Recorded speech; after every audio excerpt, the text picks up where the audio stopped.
Madam President, Excellencies, ladies and gentlemen, dear James, Nixie, first, thank you for hosting us. You are a wonderful host, so thank you on behalf of Liberal International. Ladies and gentlemen, it is truly an honor to welcome the esteemed President of Georgia, the first woman to hold this prestigious position in the history of this ancient country, but a young democracy. The presence of the first woman president of Georgia is critical moment. In this critical moment underscores the resilience, strength, and leadership that women bring to the forefront of political decision-making, serves as an inspiration to women and girls all over the world. In the midst of welcoming Madam President, we are also mindful of the challenges and threats faced by your country, especially in light of the current conflict in Ukraine and the ongoing Russian aggression in the region. Georgia was the first country to experience Russian neo-imperialism and violation of internationally recognized border back in 2008. The reaction of the international community during the Russian invasion of Georgia was definitely not enough. And this reaction opened doors and emboldened Russia to deteriorate the international order even further, resulting in numerous lost lives and human tragedies. The specter of Russia's aggressions looms large, casting a shadow over the aspiration of Georgian people for peace, stability, and European integration. In the midst of these turbulent times, we liberals are standing in solidarity with the people of Georgia, reaffirming our commitment to upholding the principles of sovereignty, territorial integrity, and the right of nations to choose their own path, free from foreign malign interference. As I explained to you, Madam President, as Liberal International, we have inside our regional organizations, Vice President coming from Ukraine, and we were advocating for many years, not only within Europe, but also elsewhere in the world, in Africa, in Latin America, in Asia, through our organizations to advocate for Ukraine integrity and also all the Eastern Europe countries, and especially Georgia. Ladies and gentlemen, as we gather here today, let us reflect on the journey of Georgia toward an Euro-Atlantic future guided by the principles of democracy, freedom, and progress. Liberal International has stood by Georgia and its political forces that strive for a European future, viewing Georgia not as a post-Soviet country, but as a future member state of European Union. Georgia's steadfast commitment to democratic values has been the driving force behind its aspiration to join the EU, a decision that promises to bring greater political stability and security to the region. The path toward EU membership for Georgia is not just a political goal, but a testament to the shared value that bind us together.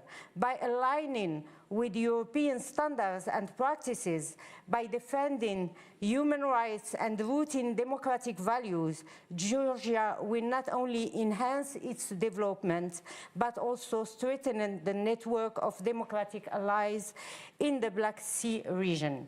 It is crucial that Georgia political parties come together in cooperation and unity, recognizing that their collective effort will pave the way for progress toward EU integration.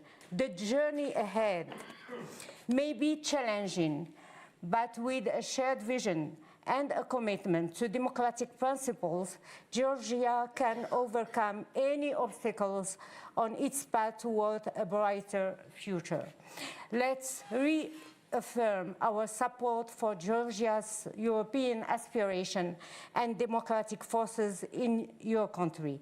Today, let's celebrate the historic moment of having you, Madam President, and on behalf of Liberal International, the Bureau members, and myself, you have in us an indefectible ally. So we are here to support you and also to mobilize the international community toward your goal. Your goal is our goal. Thank you for being here. You are a real inspiration for all of us, and we are delighted to have you. Thank you.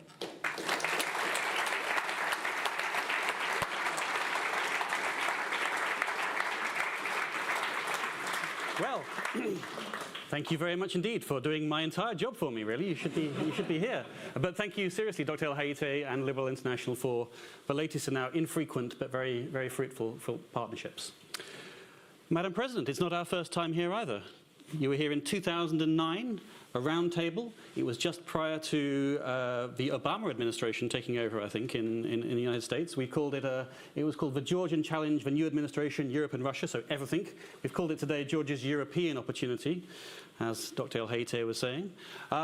So thank you very much indeed. Ladies and gentlemen, we're on the record, so you can tweet and ascribe to your heart's content.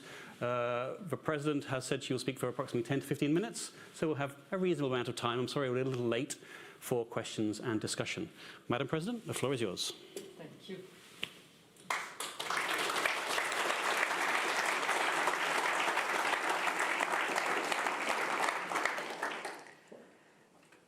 Thank you very much. Georgia's European opportunity, the title says everything. That is the opportunity, I think, that Georgia has been looking for as much and as long as it has been independent. It's in the DNA of Georgia, I think, to be European, to want to be European.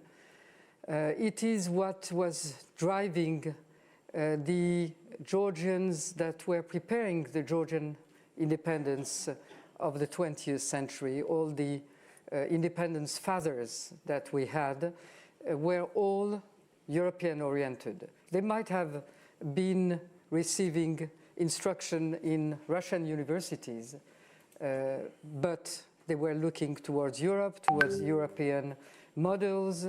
One of the great fathers of Georgian nation and independence, Ilya Chavchavadze, was looking at the model of Ireland. Others were looking at the models of Switzerland. So it was always westward looking. And it's really what founded the first independent Republic of Georgia after the long period of being in the Russian imperialist mold for the 19th century, when Georgia recovered its independence in 1918. The model was, not only the model was Europe, but they forged a constitution that was, in many terms, well in advance from that were in Europe at that time, on many grounds. And many of the things that we are trying to do to rediscover today were already there. The justice system was much in advance. We wouldn't have needed any recommendation for the European Union if it had existed then.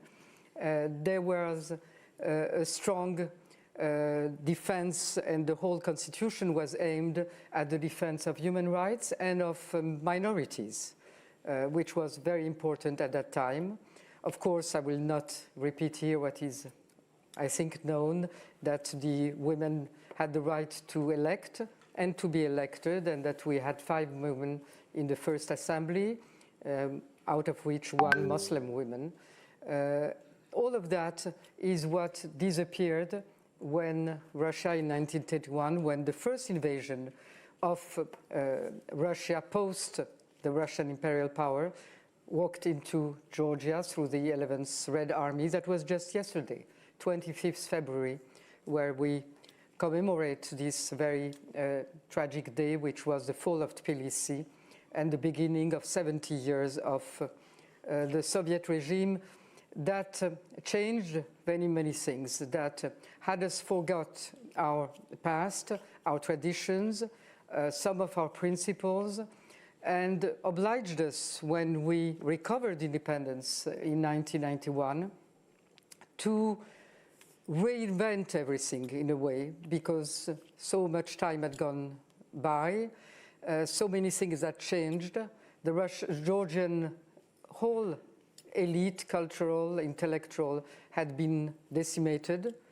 So it was really a country to reinvent itself, and to reinvent itself in very difficult conditions, because right from the beginning, in 1991, Russia started its fight against Georgian independence through supporting separatists, but also arming them and fueling the first war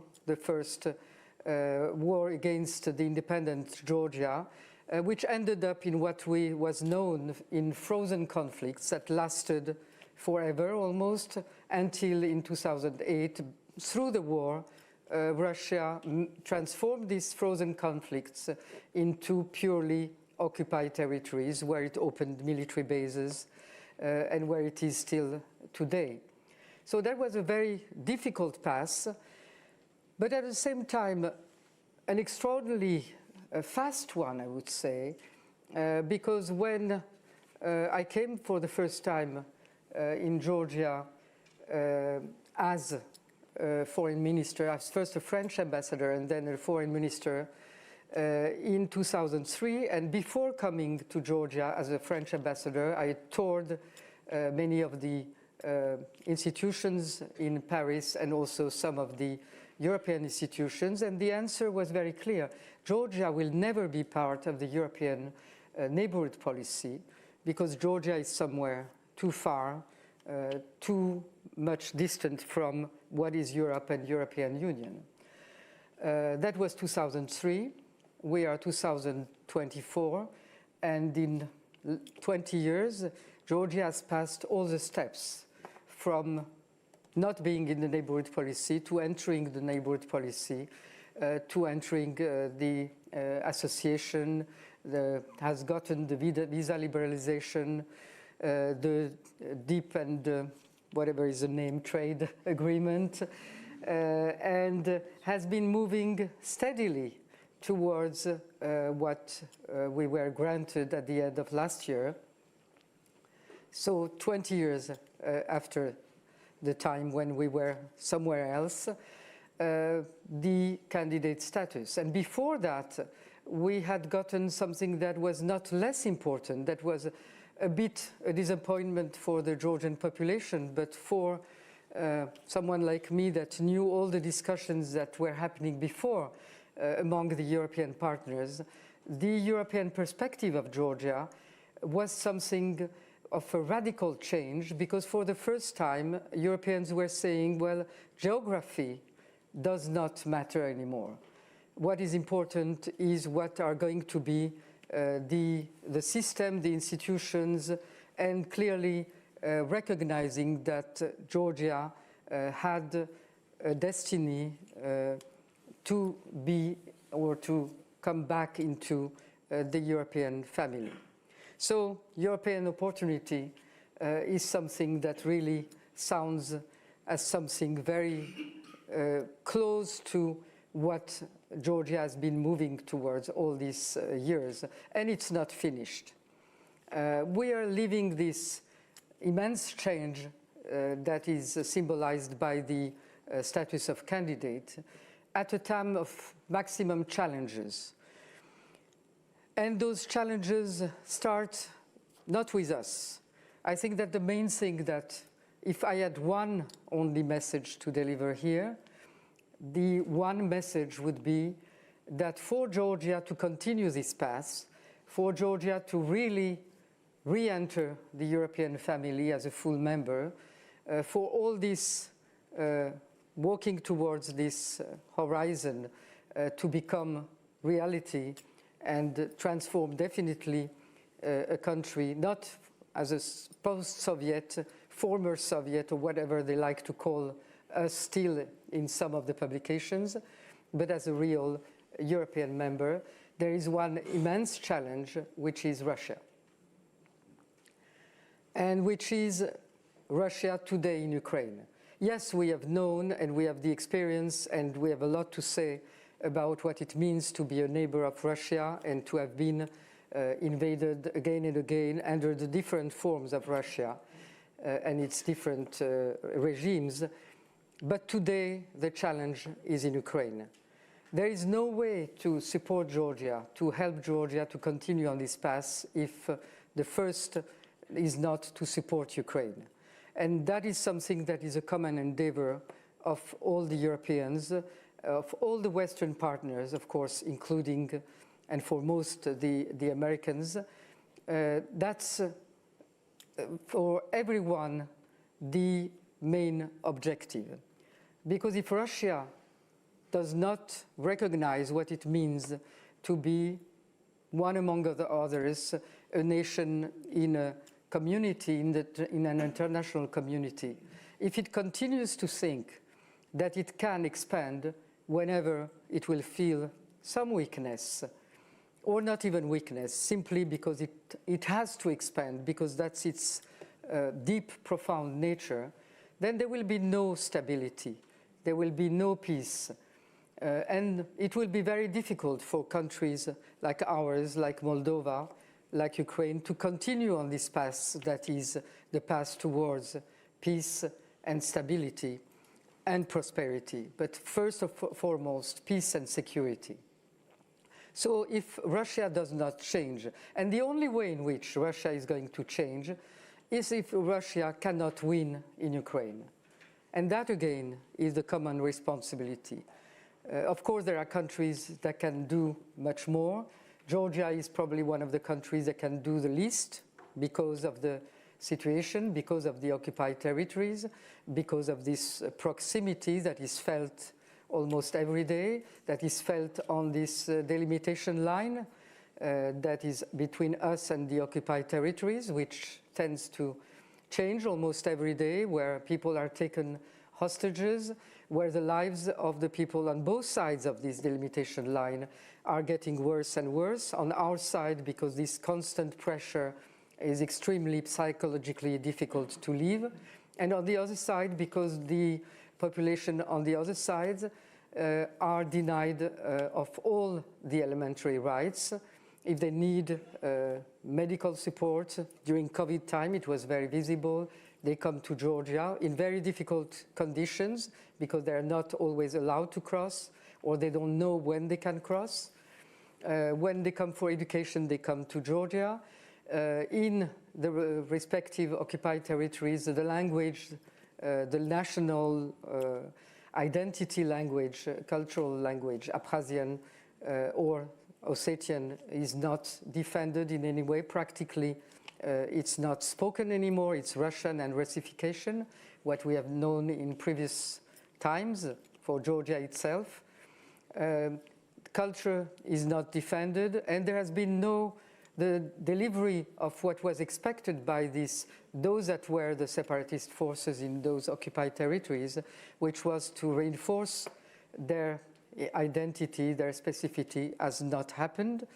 And for instance, in the case of Abkhazia, the one strongest principle that they had, which was that their land was their land and was not to be sold or given away to any foreigner, has now been overruled by Russia, which has put very strong pressure and has managed to get the authorization from the so-called Parliament of Abkhazia to buy lands, to buy the airport, and to buy the port of Ochemchire on the Black Sea, which is per se a problem because they want there to have a new military base in addition to the already existing military bases.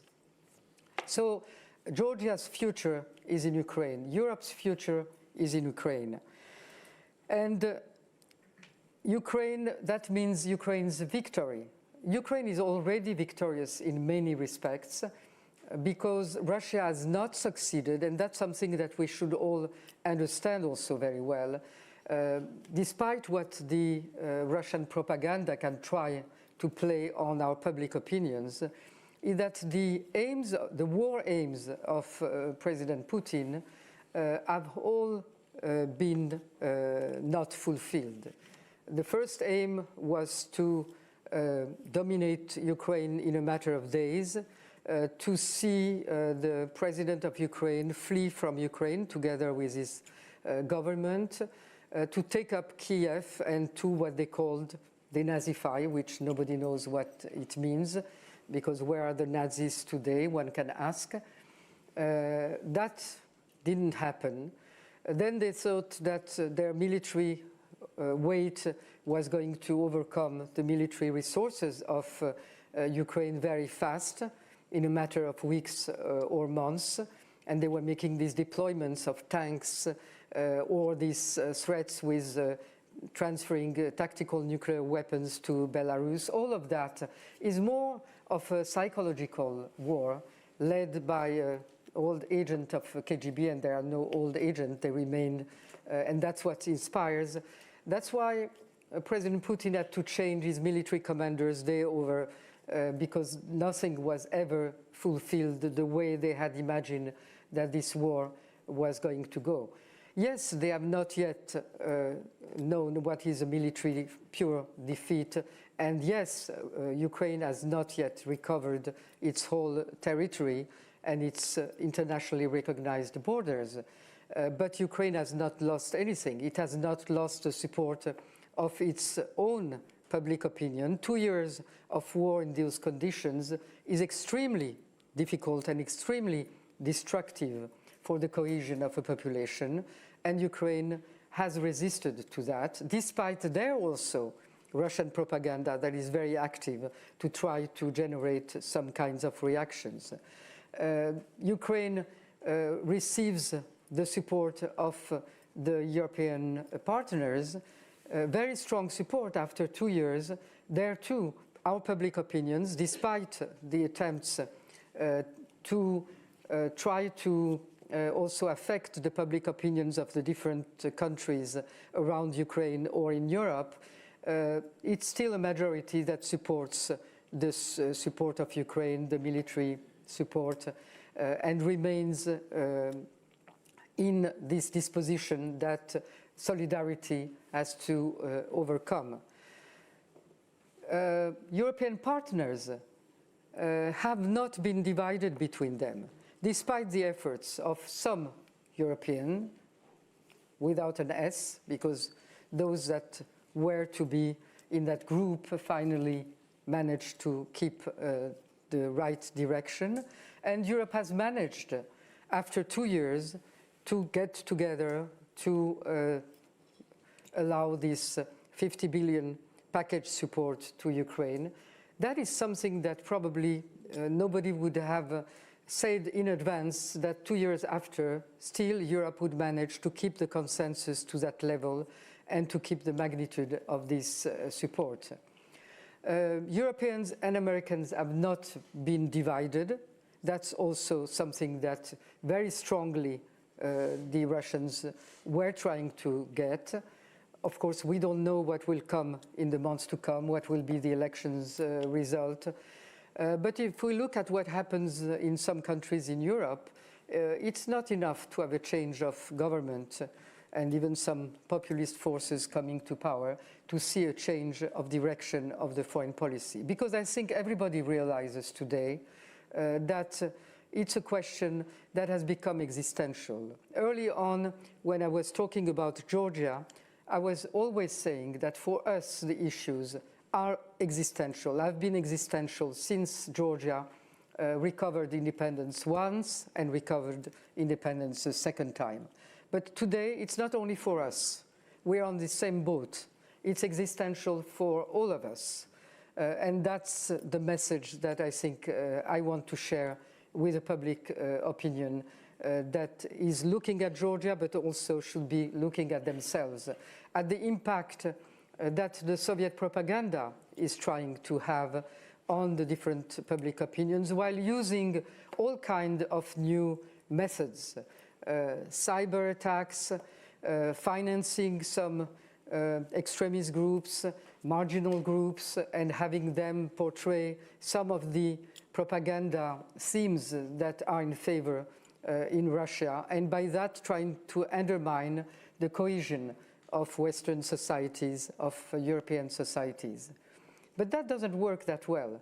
And for that, I must say that we are in advance compared to European societies, because we have known that for a very long time. Yes, we have very active Soviet propaganda. Yes, we have the same thing. They are financing also marginal groups in Georgia.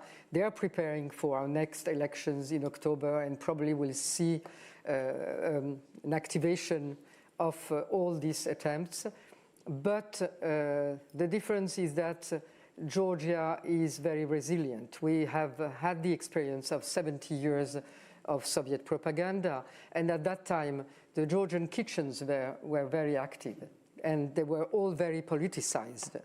And that was a way through which the population really managed to keep its own sanity and the right track.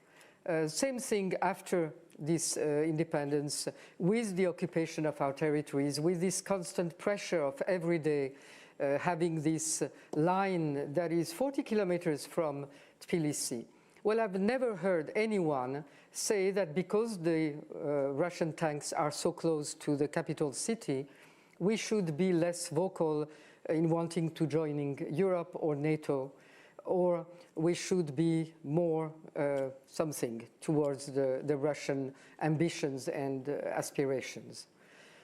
Since the war in Ukraine, maybe there is a bit more of this fear of war that is understandable, and that is also something that is common to the whole of Europe. When you see day in and day out on your television screen what is happening in Ukraine, certainly somewhere you have this sense that you do not want that to be happening in your own country.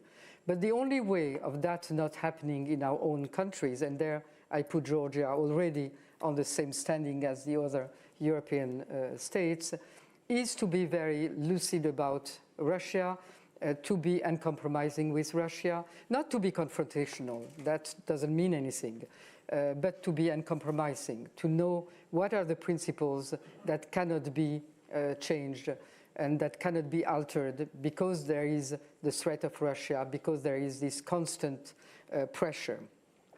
Now, if I come back to Georgia, we have other challenges. We don't have only the challenges of Russia. We have our own challenges of a country that has been developing, that has been reforming, but it seems to be an endless effort.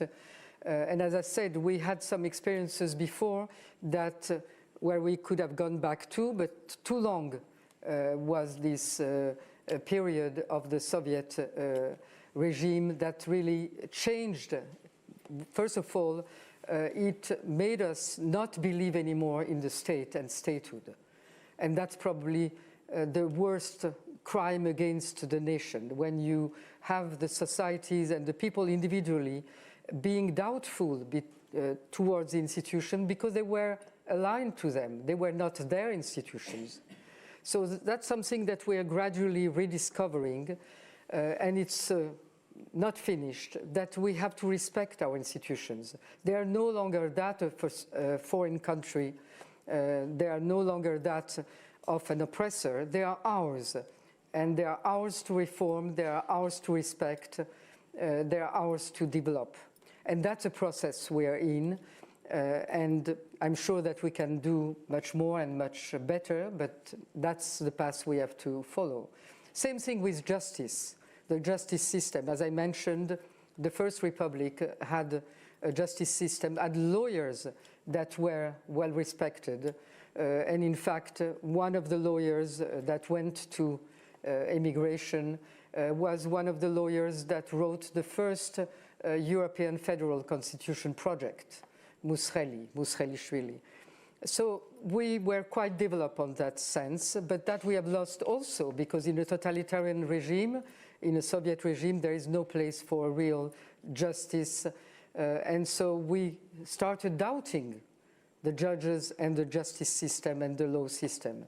And we have to recover this trust, this confidence, and of course the fact that the different political forces that have been in place in Georgia over these 30 years have tended to play with that and to use this justice system when it's one that is easily directed by the political force. It's not easy to say, well, I'm not going to use that. I'm going to rely only on my political attraction and not use instruments that are not those of a democratic country. So there too, we have a challenge that we have to overcome, and I think that's the main challenge, the justice reform, because it determines everything else. If there is not a strong justice system, then people do not trust the courts, and if they do not trust the courts, then they tend to not trust the economy, to not trust the future, because they don't know where they can get the justice if there is a need of justice. And the same thing for foreign investment in the country. Foreign private investment will not come to the country if there is no security for the investment, if there is not the assurance that you have a system of justice that will equally treat everybody, foreign or national. So all that are serious challenges. What has been my main message to the Georgians now, after we got the candidate status and before we go down this very crucial year that should lead us to the opening of negotiations with the European Union, my message is to show them very clearly that what the European Union is giving us as recommendations, yes, they're given by the European Union, but in fact, they are exactly the things that we should be wanting for ourselves, that we need, desperately need, to transform this country into a full-fledged democracy, European state, with all the guarantees that this implies, and which is the only way to get a country that will develop economically on a sound basis, and that's the only way to prosperity. So not only to the peace that I've described, because that's part of the whole security picture, but it's also the road to prosperity and to development of the country.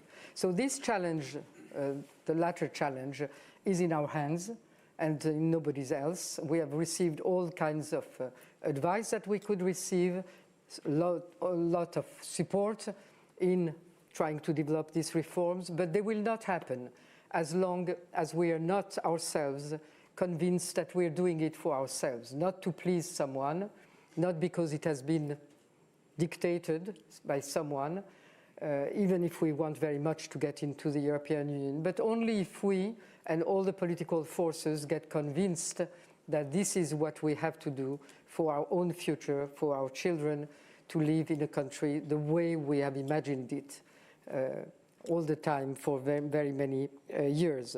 So this year will be a determining year. I was saying the same thing last year, and probably I would have said it many years before, because we live in that situation that everything at every point is essential, is existential. We are not yet on the other side of the line where we can sit down and think that we are in a place where we can securely, each and every one, worry about our own personal future and personal development. No, we are still there where we need to be united. That's quite difficult to convince the political force in Georgia that this is a necessity, that otherwise we play in the hands of the enemy because they're more divided. That's an old recipe that we all know.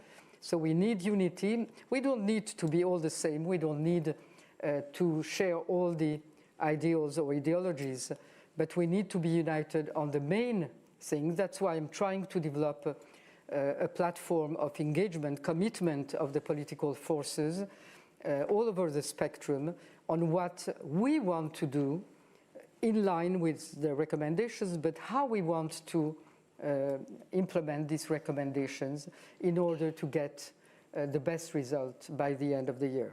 And on that road, of course, the elections that we're going to have are going to be very important, and you're going to have questions, so I will let you. And I've talked too long, right?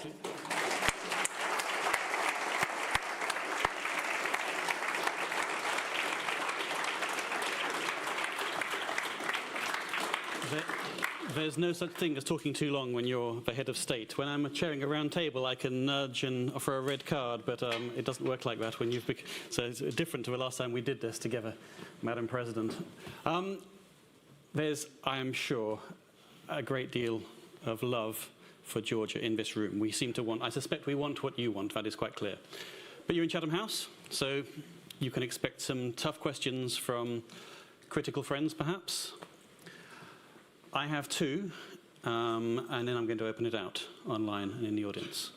And since you roughly divide your remarks into the international scene and the domestic scene, the international challenge and the challenges from within, that's where my questions will come from. So, Georgia is still a country that is occupied, has been invaded, and yet at the same time, the government, in contrast to yourself, Madam President, has shown really very little solidarity or evident support for Ukraine in the past 2 years. And also there's the sanctions element as well, where there seems to be an element of Georgia being involved in some form of sanctions avoidance. So how do you explain that stance from other parts of the government? That's my first question. Can I do a second one? Or do you want to answer that one first? I think Yeah, go for it. Fine. I'd rather answer each one of them. Yeah. My memory is not good enough to... No, I think it's important to answer that one. Not that I know the answer to the question that why the government has this, what I would call an ambiguous position, or has had.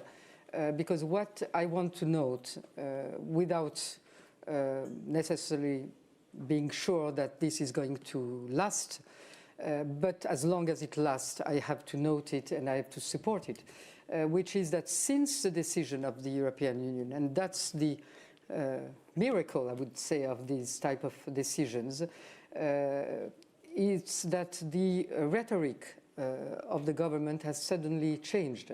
Not only has everybody on the whole spectrum in Georgia become pro-European, completely pro-European, but everybody now is saying, well, I was the main factor while we got the...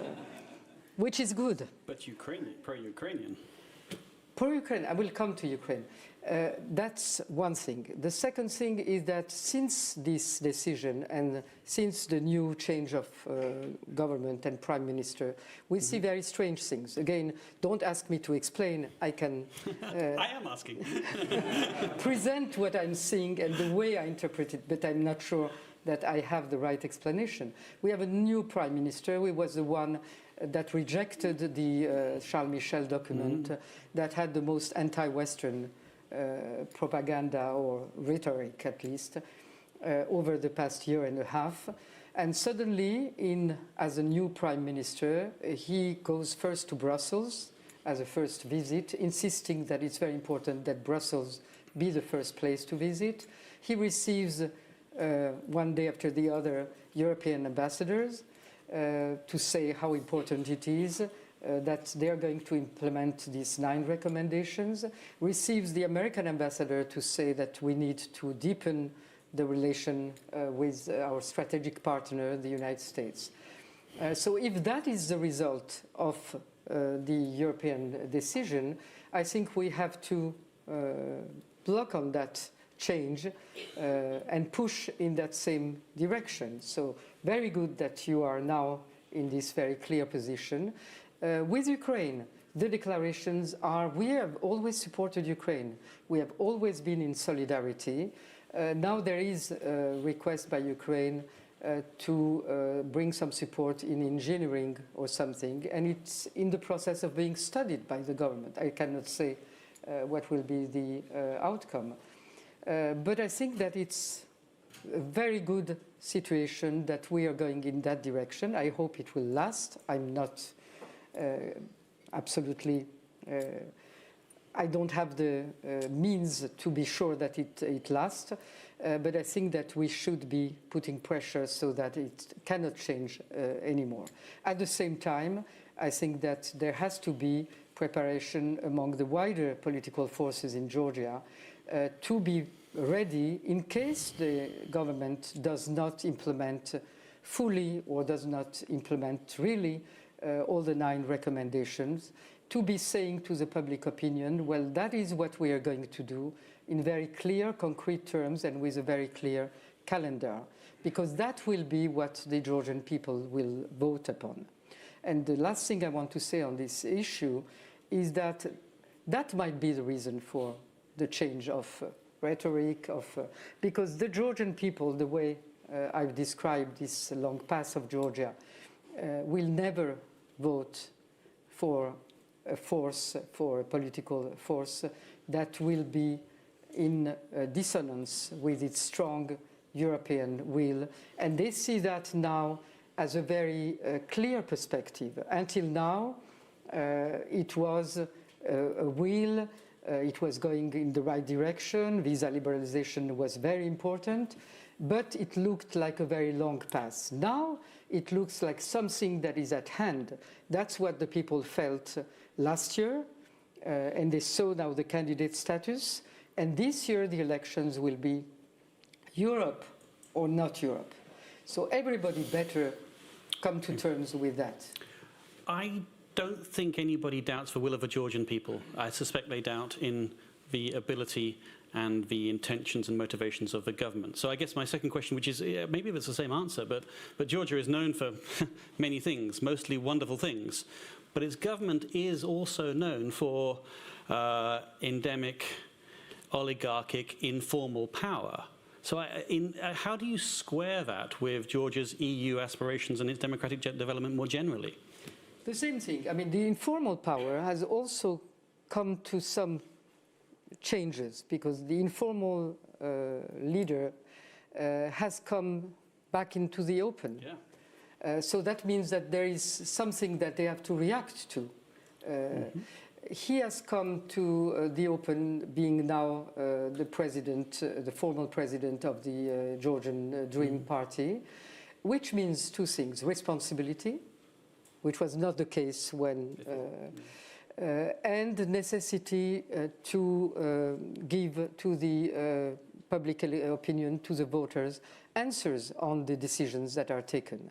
So during the elections that have to come, that's what will happen. It will be answerable to the public of the rhetoric, of the decisions, of the success on that path, which is what the Georgian electorate wants, and on that I do not have any doubt. And so the last thing is that if, and I have that sense that it's the best thing that can happen to Georgia now, because we have lived through 30 years of one-party system during the different regimes, and they all end up in the same way. I won't go into detail, but that's what happens when you stay too long in power with one party that covers everything.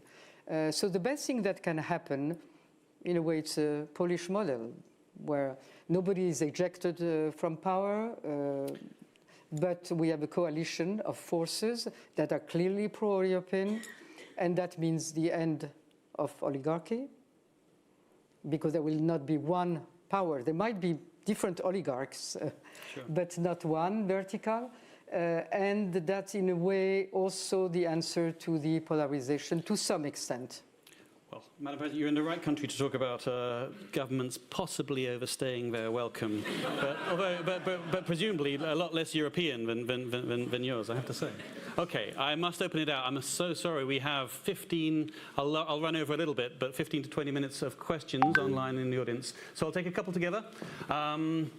Lady right in front of me, sort of halfway up, yeah, please. There's mics coming, which are necessary so the online audience can hear. Yeah. Thank you. Hi there, Dr. Kristen Nadeau, contractor with the U.S. Air Force. Thank you, Madam President, for your eloquent speaking today on the issues that are both internal and external to your country. However, I would ask, Madam, to look farther east and comment a bit on China and India and how you see their role in your economic development as well as addressing China's aspirations with Taiwan. Okay, thank you. I'll take what? Am I allowed to take a couple more this time? I can remind you, and I've got a pen for you. Hang on. And gentleman, sort of middle back, middle on the right. Thank you. Thank you very much. Robert Walter, former Member of Parliament, also former leader of the UK delegation to the Parliamentary Assembly of the Council of Europe. Madam President, you spent quite a bit of time talking about Ukraine. You just touched slightly on the election in the United States. There is a very strong possibility that Donald Trump will be re-elected president in November. He and his Republican colleagues in the Congress are being very unhelpful with regard to Ukraine at the present time. If he is elected and he does some appeasement with Putin over Ukraine, what do you fear as far as Georgia is concerned and American support for the sovereignty of Georgia? Is it fear or is it hope for the best? China, India, and the Ukraine question. China. China is becoming more active in Georgia. That has happened over the past few years, but it's more and more active. We have now a strategic partnership. I don't know what it means, don't ask me, but and we also have just yesterday received the benediction of having visa-free regime with China. So, but beyond that, China is also active in Georgia in many on the infrastructure projects because it's cheap, not respecting many of the laws and the way their manpower is. But also because our Western partners are less present.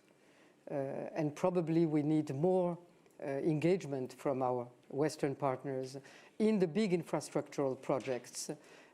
Those are more for public money than for private money. One of them is very important, and that's an issue I didn't touch upon, which is the port of Anaklia, which is very essential because Black Sea security is probably the issue that should concern us all for the future.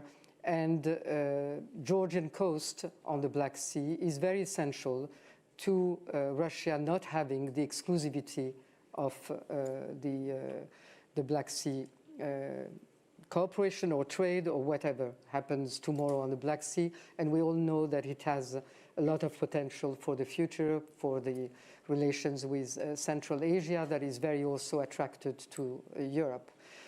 So that's very important that these public investments in those, whether it's infrastructure, roads and rail, that is also very essential, be considered as strategic investment and not only for private enterprises to come to.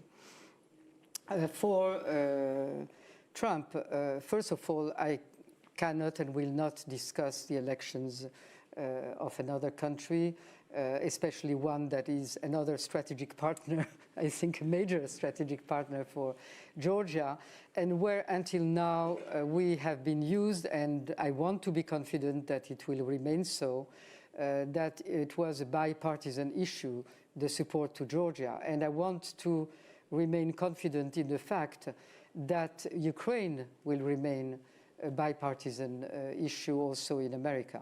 One thing is what happens before elections, and the other one is what happens when you are in responsibility.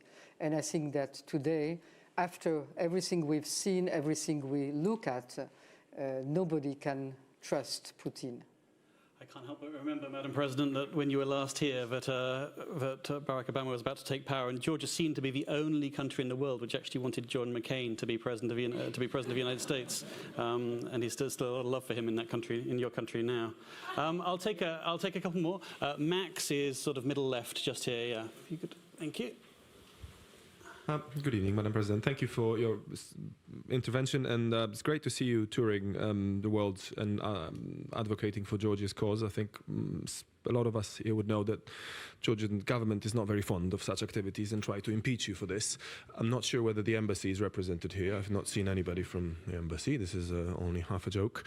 So I'm wondering, what are your, well, you can maybe tell us, as far as I understand, you've spent about 10,000 euros of your private funding for your trips. Are you self-funded here? And also, do you have any plans for further international activity between now and the end of your term this year?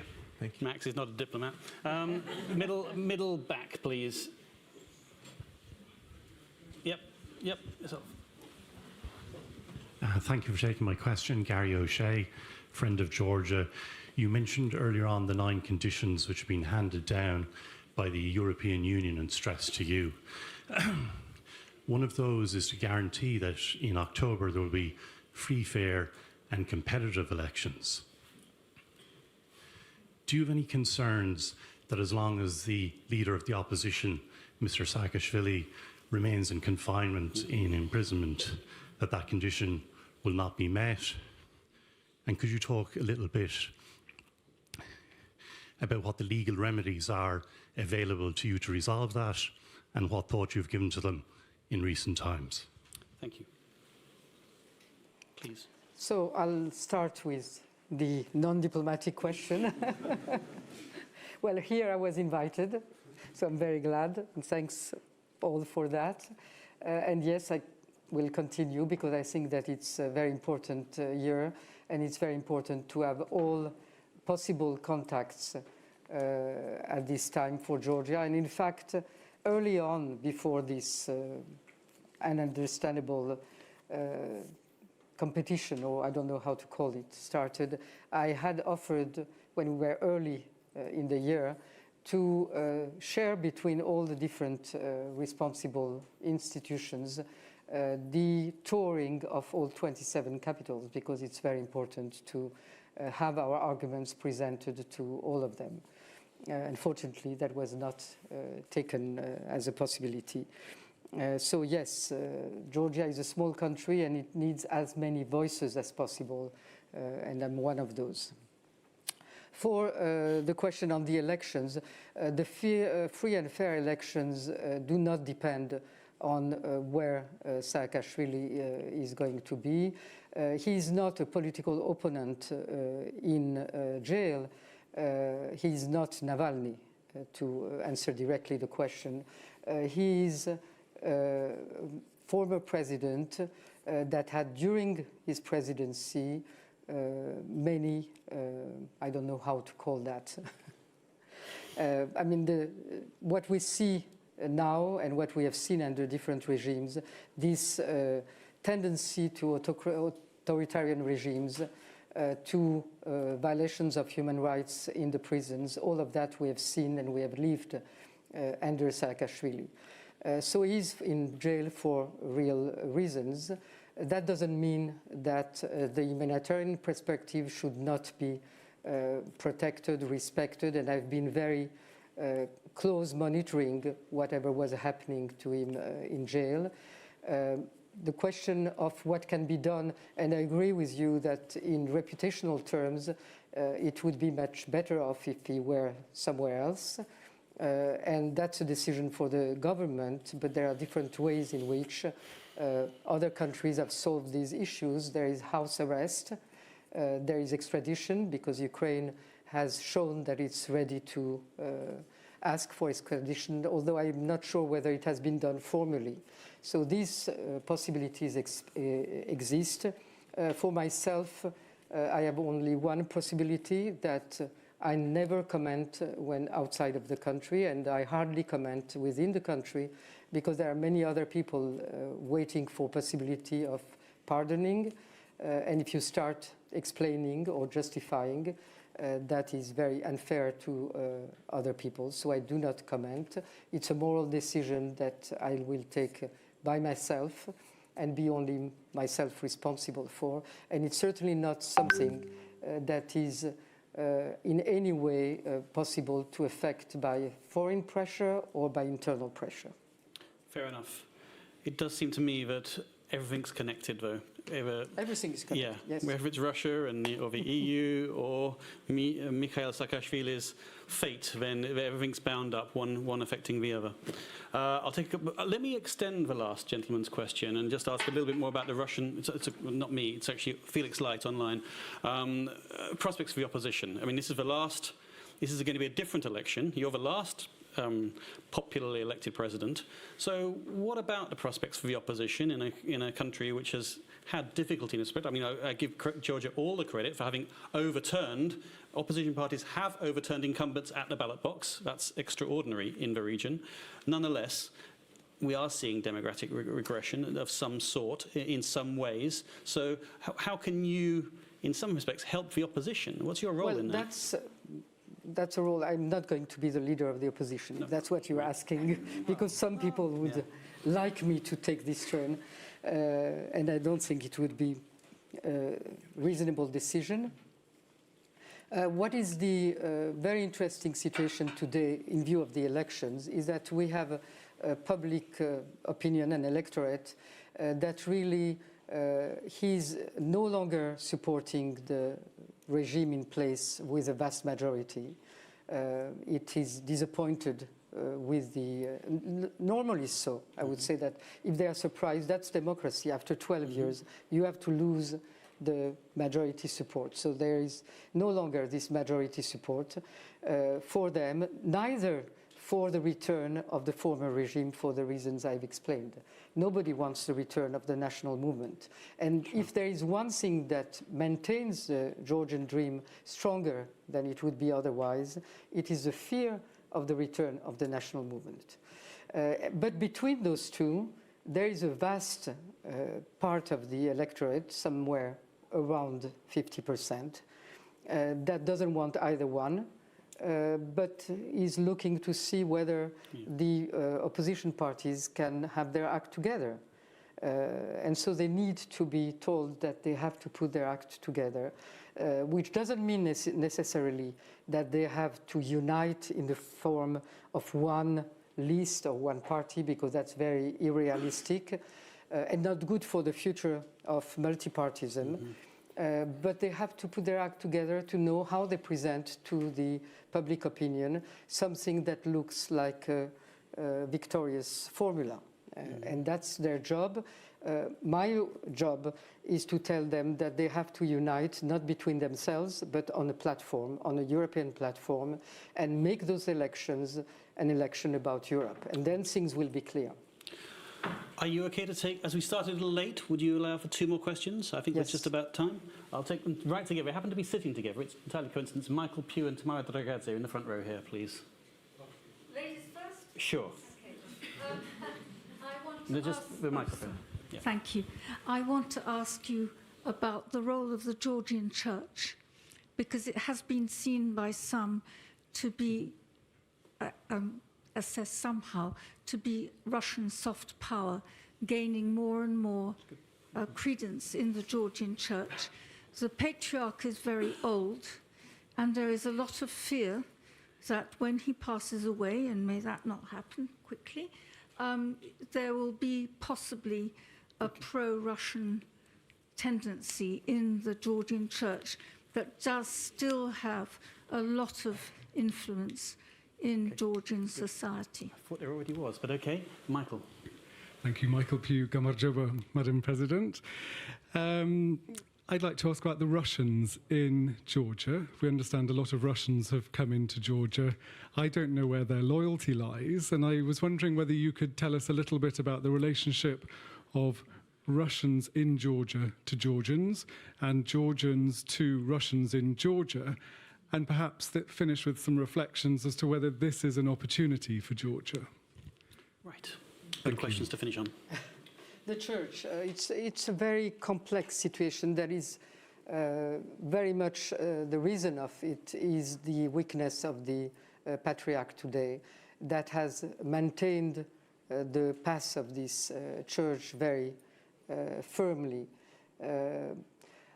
I think that the Orthodox Church, like in any other Orthodox country, is very close to the power and tends to follow the changes of accent, I would say, and nuances. So I hope that the Church will follow, in this case, also the pro-Western rhetoric. And since I'm an optimist and I'm confident in Georgia's resilience, I also hope that the Georgian Church will manage to elect a pro-Georgian and pro-European patriarch and not a pro-Russian one. Okay. For the Russians in Georgia, it's a very complex also issue, because those Russians are now about 70,000 after having been more than 100. Some of them have left to different countries, but those that stay in very easy conditions because they have a visa for 1 year. They can go to another country and come back and have a renewed visa for 1 year. So practically they can establish themselves, but they do not learn Georgian. They do not have much empathy for Georgia to recognize that this is an occupied country in 20% of its territories, that it needs to hear from Russians that they do not approve of the imperialist trends that continue to exist in Russia, that they disapprove the war in Ukraine. All of that they do not say, or they say it very softly sometimes, and they are composing a coherent community that does not mix up very much with the Georgians either. So there are in form some, I wouldn't say fifth column, but because they are not pro-Putin as such, and they are not necessarily agents of Putin. There might be some among. We cannot, nobody has controlled them. So we do not exert much control. The government was very happy because thanks to the coming in of these Russians, we presented good economic figures over the past 2 years, but that's in decline because once they're here, they do not bring us in so much money. So it's a vulnerability. Among those, there are very good young people, very talented in technology, computer science, that might be a good adjunction to the Georgian economy. So there are some positive forces, but all in all, it needs to be controlled more than we control it. It needs to be regulated. They need to contribute to the economy more, and they need to understand that when you live in a country, even if it's a country that was in the past colonized by your country, you have to respect the people of that country, their culture, their language, their identity, and you should not put your children in Russian schools, but in Georgian schools, so that they become part of the country. So it's a responsibility also for the authorities. But that is pointing out to a very serious problem that we still have to see a dissenting force in Russia that clearly rejects Russian imperialism as a force of the future, which we have not seen yet under any of the different regimes. Madam President, that is all we have time for. I'm so sorry, we could have gone on for another couple of hours, I know. Let me just say...